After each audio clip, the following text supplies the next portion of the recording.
ایک ڈاکوؤں کا گروہ جو تھا ڈکیتی کے لیے ایک جگہ پہنچا تو وہاں کھجور کے 3 درخت تھے. ایک درخت خشک تھا یعنی اس میں پھل نہیں لگے ہوئے تھے, دوسرا درخت پھلدار تھا. تو ڈاکوؤں کا سردار نے دیکھا کہ ایک چڑیا جو ہے وہ پھلدار درخت سے اڑتی ہے, خشک درخت پر جاتی ہے, واپس پھلدار درخت پہ آتی ہے, پھر خشک درخت پر جاتی ہے. تو اس نے کہا چکر لگائی جا رہی ہے, کوئی ماجرا ہے. تو اس نے غور سے دیکھا تو کیا دیکھا کہ وہ چڑیا جو ہے وہ پھلدار درخت سے جو ہے وہ کھجور لیتی ہے, اور جب خشک درخت پر جاتی ہے تو وہاں ایک اندھا سانپ منہ کھولے بیٹھا ہے. وہ چڑیا جا کر اس کے منہ میں کھجور ڈال کے آتی ہے, پھر دوبارہ جاتی ہے کھجور لا کر پھر اس سانپ کے منہ میں ڈالتی ہے. وہ جب ڈاکوؤں نے دیکھا تو وہ تو حیران ہو گیا, رونے لگ گیا کہ اے اللہ پاک, یہ وہ جانور ہے سانپ جس کو مارنے کا حکم تیرے پیارے حبیب علیہ الصلوۃ والسلام نے دیا ہے, کیونکہ یہ مسلمانوں کو تکلیف پہنچاتا ہے. مگر تو نے جب اس کی آنکھیں لی تو اس کے رزق کا انتظام کر دیا اور ایک چڑیا کی ڈیوٹی لگا دی کہ وہ جا کر اس کو کھانا پہنچائے. تو میں تو اشرف المخلوقات ہوں, میں تیرے بندوں کو لوٹ رہا ہوں, اے اللہ تو میری توبہ قبول فرما, میں آئندہ ایسا نہیں کروں گا. یہ رونے لگا. اب یہ سوچ رہا ہے, غیب سے آواز آئی کہ اے فلاں میری توبہ کا دروازہ کھلا ہوا ہے. ڈاکو کہتا ہے یا اللہ میں نے توبہ کی. پھر غیب سے آواز آئی ہم نے تیری توبہ قبول کر لی.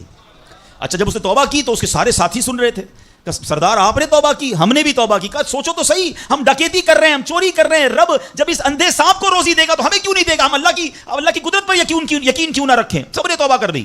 اب جب توبہ کر لی تو انہوں نے کہا کہ اب ایسا کرتے ہیں کہ حج کو چلتے ہیں. سارا قافلہ بنا کر ڈاکوؤں کا قافلہ توبہ کر کے چلا حج کرنے کو. جب مکہ پاک کے قریب پہنچے نا تو وہاں ایک نابینا بڑھیا تھی, وہ ہر قافلے والے سے اس ڈاکوؤں کے سردار کا نام لے کے پوچھتی تھی. وہ بندہ آیا تو ڈاکوؤں کا جب قافلہ ہے تو کہا میں ہی تو وہ ہوں. تو کہا یہ میرے کپڑے تمہارے لیے ہیں. بولا آپ مجھے کپڑے کیوں دے رہی ہیں؟ کہا میرا ایک بیٹا تھا اور وہ بیٹا جو ہے اس کے کچھ دن پہلے, بڑا نیک بیٹا تھا میرا, کچھ دن پہلے اس بیٹے کا انتقال ہوا ہے, یہ اسی کے کپڑے ہیں. 3 دن سے مسلسل نبی پاک علیہ الصلوۃ والسلام میرے خواب میں تشریف لا رہے ہیں اور فرما رہے ہیں کہ اس نام کا بندہ آئے گا, اس کو یہ کپڑے دے دینا. ہائے ہائے, ذرا سوچو تو صحیح, جب رب توبہ قبول کرتا ہے تو مرتبے کیسے بڑھا دیتا ہے. کاش یہ بات سمجھ آ جائے. اللہ سے بندہ جب دوستی کر لیتا ہے نا, اللہ پچھلے گناہ معاف فرما دیتا ہے, بلکہ اللہ راضی ہو جائے تو گناہوں کو نیکیوں میں بدل دیتا ہے.